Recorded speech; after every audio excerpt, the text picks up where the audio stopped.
Approx 600 kilometre fencing এর জন্য আমাদের সীমান্তে যে কাঁটা তার সম্পূর্ণ করতে আমরা পারিনি। এর মধ্যে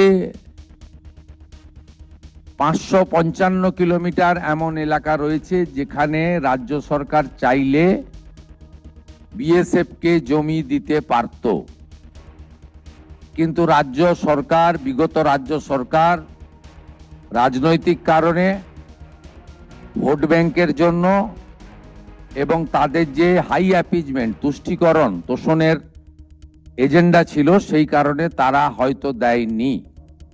আজকে এর সূচনা লগ্নে আমরা 18+9 27 কিলোমিটার এলাকাকে সুরক্ষিত করার প্রয়োজনীয় জমি সরকারি এবং আমাদের প্রাইভেট ল্যান্ড যা পারচেজ আমরা করছি, এবং তার সম্পূর্ণ অর্থ বিএসএফ আমাদের দিচ্ছেন, ভারত সরকার আমাদের দিচ্ছেন, আমরা সেটা সূচনা করলাম।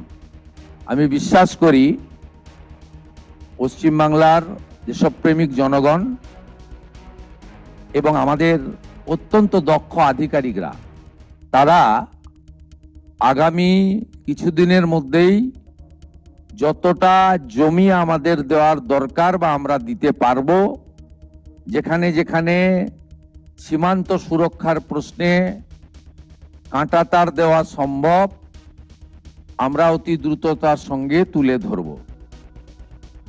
ফলো করুন সংবাদ প্রতিদিন ডিজিটাল।